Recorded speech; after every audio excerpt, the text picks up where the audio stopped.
Hello, everyone, and welcome back to Wonderland. How are you doing? I hope you're doing well, and I hope that this video finds you before the lunar eclipse on May 5th of 2023.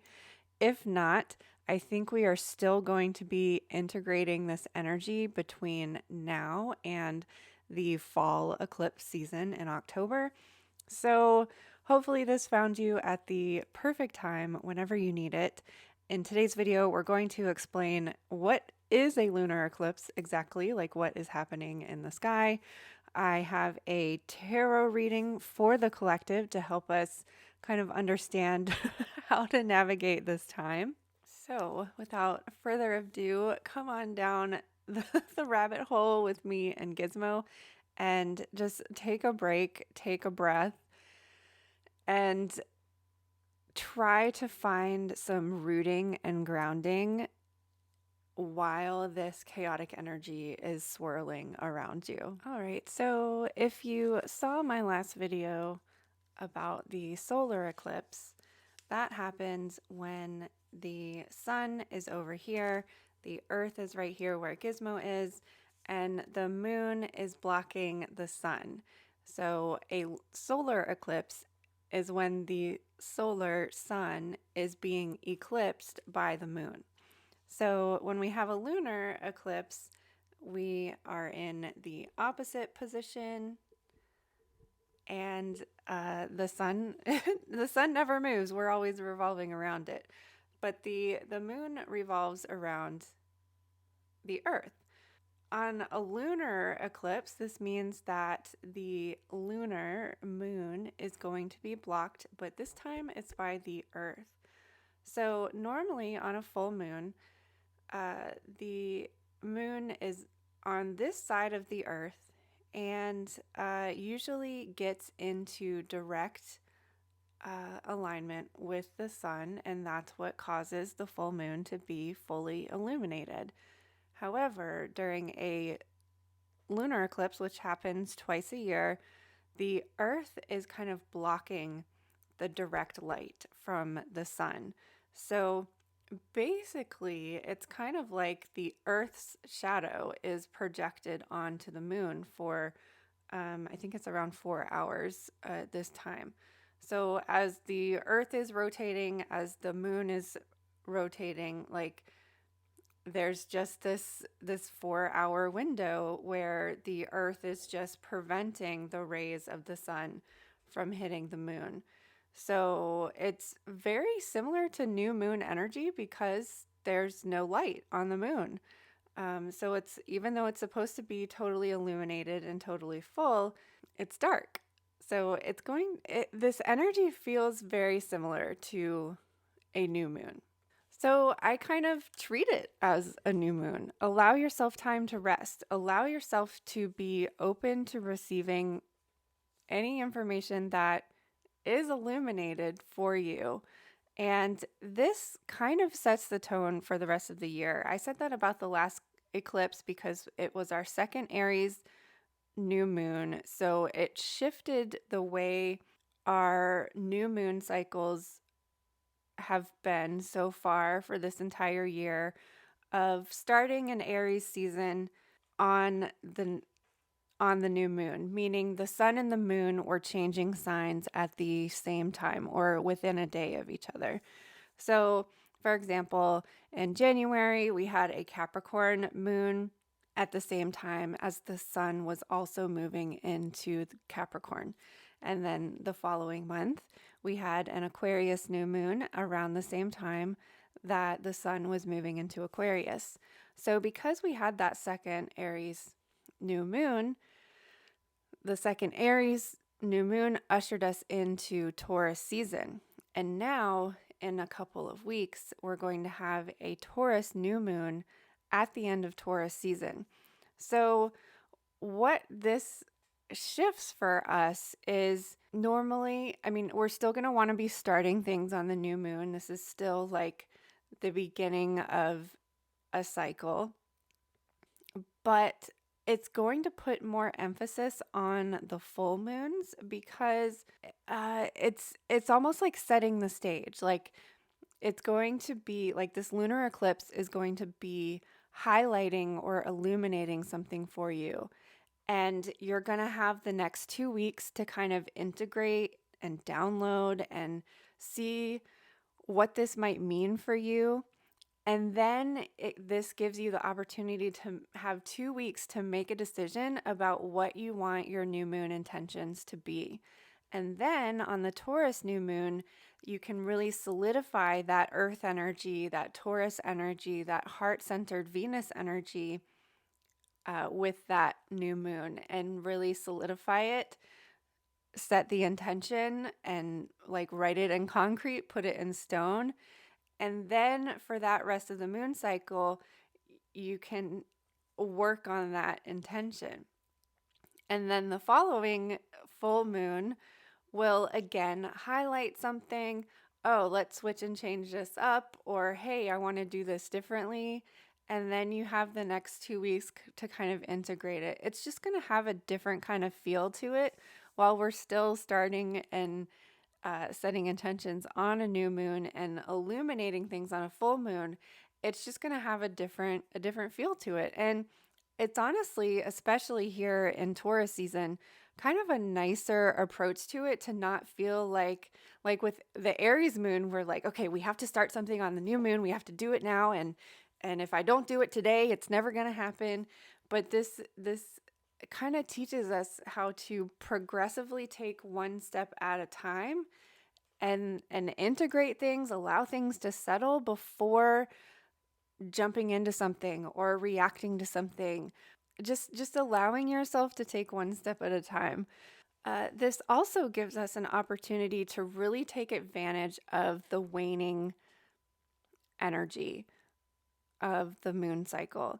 And you kind of feel this shift already because we're getting ready to enter the summer season.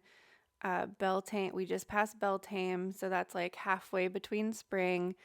And now we're really going to be able to start heading into the rest of the year with this allowance of fall energy and waning energy. And I think that's what this Scorpio full moon highlights for us, because Scorpio season is in the middle of fall. This is Halloween. All the leaves are falling off the tree. Things are dead and dying, and we're thinking about death. So the waning time of year, or the waning time of the moon cycle, is exactly like fall energy. So it's the full moon is going to be illuminating something and allowing you to decide, what do I want to let fall away and what do I want to hold on to for the rest of the year. So a Scorpio moon focuses on change, death, and rebirth. It allows us to find these things that are buried deep and bring them to the surface, or let them fall away. So at the beginning of 2023, I did a tarot reading of predictions for the eclipses of this year. And I only felt called to draw one card at that time. So I've pulled more cards to kind of get more clarification around what as a collective we should be expecting around this time of year. So I've chosen to work with the Jack-o'-lantern tarot in honor of the Scorpio energy. But the card that I pulled at the beginning of the year, I was using the Alice deck, and it was the King of Pentacles that came through. And one of the reasons why I feel like only one card came out for the predictions of 2023 is that I think that like what is going on with the collective is very personal and individual. I think there are different things that will be coming to the surface for each of us. And we'll kind of talk about that in the reading, because that kind of came through in the reading too. But I feel like the emphasis is really on King of Pentacles energy, specifically with just that Taurus energy. We've got a lot of Taurus energy happening because the sun is in Taurus, but there are also other planets that are in Taurus at this time. And like Taurus energy allows us to get really grounded and put our roots down, put our hooves down, and also be open to receiving nice things. You can see the King of Pentacles here has his hand out and is open to receiving. He feels confident and comfortable with himself and feels like he is worthy enough of receiving really nice, fancy things. Like, we all deserve to have prosperity and abundance of good things in our life. And I think grounding into Taurus energy, which is also very heart centered Venus energy, is very significant for this lunar eclipse. And specifically, just because, like, I think that there's going to be a lot of chaos going on around us collectively as a whole, like as a global community, but also like really personal, intimate things might be coming to the surface for us. And I think this is about staying grounded and rooted while this chaos is like swirling around you like a tornado. So, in doing the uh, continuing with this reading, the first card to come out again was the King of Pentacles. Like, and look, there's even a bull up there on the top of his throne. So, like, this Taurus energy is very significant. And even if you don't have a lot of Taurus placements in your chart, we all have a Taurus house in our chart. So, see where Taurus, what house is ruled by Taurus in your birth chart. That might give you some idea of like what themes or what this might personally affect you. And it also might help you learn how to tap into your own personal Taurus energy. You will also want to look at Scorpio placements because that's where the lunar eclipse is happening. So look at Taurus and Scorpio in your birth chart to kind of understand maybe what might be coming up for you. And I love, this is why I love using two different decks more than when the same card comes up more than once. I just feel like it's a very significant message. In the center here, we have the Four of Wands, and on the end, we have the King of Wands. So, what this was kind of telling me, I think this can mean a couple of different things for a couple of different people. I think that, like, because of the emphasis of the King of Pentacles, we really want to get grounded. We really want to be open to receiving. And the thing that we want to worry about with the King of Swords is to not be too arrogant about it, to be a little bit more trusting that the universe is sending you whatever you're experiencing so that you learn something, so that you're experiencing something, so that we want to like loosen up control a little bit and trust that the universe is happening. But the King of Swords is like, no, I know better. I know how to handle this situation, but I think we're being asked to be a little bit more trusting, but also allow for some time to play. The Four of Wands is a time of achievement. It's a time of celebrating. It's usually some sort of significant life celebration, like weddings or graduations. And I feel like we're being asked to, on top of this King of Pentacles energy, is to really look back on the things that you have achieved, the things that you have accomplished in your life, because that draws your attention away from negative things. And because when we think about negative things all the time, the negative things will continue to happen to us. So look back at your entire life. What have you accomplished? What are the things that you are most proud of and had the most success at? And look at this year as well. Like, we have, as a collective, we have made it through a very, like, turbulent times are all the time now. So a lot of us have been in this survival mode the last few years and maybe don't really allow for much celebration or fun. And a lot of the things that we do on our time off is distract ourselves from these things, but that really takes away from really acknowledging the things that we're grateful for. I'm grateful for the food. I'm grateful for my home. I'm grateful for my family and the people that are in my life.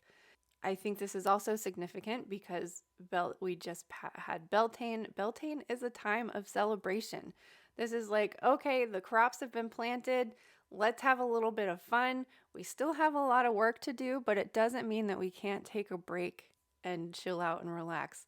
The lunar eclipse is also happening on Cinco de Mayo. This is a celebration for the Mexican people celebrating freedom.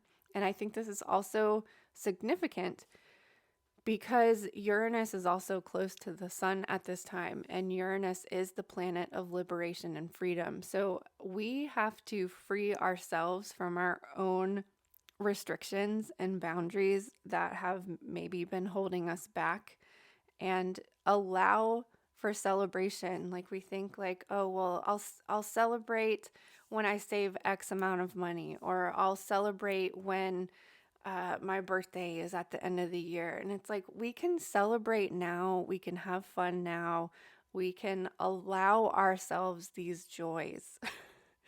And I think this is reiterated with the next card here, the Six of Cups. This is a very childlike, nostalgic kind of energy. And I think this might mean a couple of different things for a couple of different people. I think for some people, it is maybe getting back to that childlike wonder of really allowing yourself to experience joy. But at the same time, because we have the Five of Wands here, I think for some of it might mean to be looking back at our childhood, looking back at things from the past, our past traumas, our past experiences, and figuring out what those original roots of blockages came from. So who was it that told you that you couldn't be the thing that you wanted to be? What experience was it that made you put up this wall of protection because somebody said, somebody did, something happened, whatever it may be? And I'm not trying to make light of the situation. I just think that this can mean a bunch of different things for a bunch of different people, myself included. And these are the things that we create conflict. We're like, well, I can't do this because the one time I did it, this happened and it was the most horrible experience of my life, and I'm never going to do that again.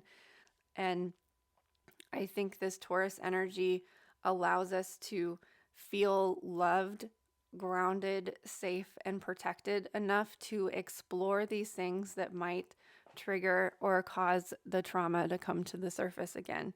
And I'm not telling anybody to do anything that they are truly frightened of. Obviously, ask for help, get help. Maybe this first step for you is about seeking a therapist, seeking some sort of guidance and helping you to navigate and heal these things that are really preventing you from living your life to the fullest. For some of us, it's might be healing some little situation or something that seems little and trivial right now as an adult, but then when you think back to that little person, that little version of you, it was a bigger, more significant thing for them because it was at the time the most traumatic thing they've ever experienced in their entire life. So going back to that child version of you, doing that inner child work and telling that inner child that, hey, this was really horrible. I'm so sorry that this happened to you. And it goes deeper than that and it's more extensive than that, but it really does come down to ensuring that little version of yourself is safe now and you are going to protect them. This isn't going to happen again. I'm making sure that this isn't going to happen again. And for some of us, I think this is just really allowing for yourself to have fun. We've been stuck in survival mode of I need to save every penny. I'm not allowed to spend anything. I'm not allowed to have fun or go out or any like you're allowed to have fun. Make your own fun no matter like there's ways to have free fun, and it's not like a distracting thing. It's a thing that like actually brings you joy and gives you happiness.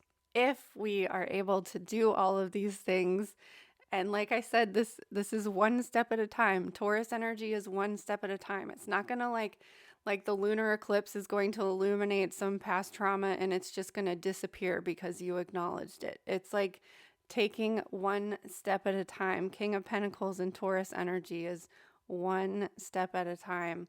And then we will come out the Queen of Swords. The Queen of Swords has seen the ghosts and skeletons in her closet, and she's not afraid of them. The vulture here symbolizes that the like vultures break down the dead things, decompose it so that new life can begin. And the Queen of Swords is strong and powerful because she has overcome the lessons and obstacles that she's had to experience in her life. So the last card that we have here is from the Shaman Dream Oracle, and this is Sky Dancer, Surrender. And I think that this really emphasizes again this allowance of celebration. Allow yourself to celebrate the things that you've accomplished in your life, whether it was yesterday, this year, last year, the last 3 years, or just something that you're really proud of in your life. Like allow the Scorpio, the full moon to illuminate these things. We're going to have to turn off the lights for a little bit and wander around in the dark, but then we come out on the other side. So when Sky Dancer appears, she is inviting you to welcome the deepest power of the feminine into your life. You have already overanalyzed your situation to exhaustion. Now is the time to invite the sacred feminine, the wisdom within your heart, no matter your gender, to guide you to success. If you have become earthbound, plotting and planning and praying for change, cease and desist. Break the habit of being yourself. Break the habit of being yourself, of repeating the same behavior and hoping for a different outcome. Stop trying to figure it all out and stop overthinking it. Surrender. The Sky Dancers are heralding the arrival of a new relationship within yourself, in your work, or in your love life. Do not assume that this person or opportunity will rescue you. The only way to liberation is to kiss the ground goodbye and take flight, to rise above the fray and the drama of the struggling, arguing mind. Dance in the sky and view the madness below by simply witnessing the actors and the human comedy unfolding on the ground. You are transforming it. As you observe the drama, you unleash the power of the sacred feminine that allows for resolution. The Sky Dancers know the maps of heaven and the way to the holiest and most sacred places of earth. They come to help you with your current life, and even more important, to guide you to the realization of your own divinity. So remember to be the King of Pentacles and the Sky Dancer at the same time. We can be grounded and stable and open to receiving nice things while enjoying the party and at the table that we have set for ourselves. Remember to love yourself, be kind and gentle to yourself during this time, as well as being kind and gentle to others. I know I said that already this week, but I'm saying it again because we have to love ourselves first. So, last but not least, be grounded and grateful for the things that we have. Expressing gratitude is going to allow more of those things that you love to come into your life. Take care of what you have. If you want a nicer home, take care of the one that you have. Clean your house, reorganize things. Take care of it, express love for that thing. If you want a new car, take care of the car that you have. Give it a wash, clean the inside out, put nice fuel into it. Take care of the things that you have. If you want a new partner, take care of yourself so that you are attracting. Allow yourself joy, freedom, and happiness, but use your wisdom wisely. You can be the king of swords and use your power of wisdom wisely and kindly, and not wielding it over people. You know better. You know better and can make smarter choices. We all know better and can make smarter choices. Be the change that you want to see in the world. Remember, again, be kind and gentle with yourself. Illuminating the conflicts that happened to you when you were younger, the original root of whatever is blocking you, is a really difficult thing to do and doesn't have to happen all at once. So rise above the situation, because you will come out on top as the Queen of Swords. Happy eclipse, everyone. Take care of yourself, be kind and gentle, and don't be afraid to have a little fun and to celebrate the season that we were in, celebrate where you've come and where you've been, and to love the people in your life that appreciate all aspects of you and that lift you up the most. Thank you so much for watching. I will see you next time.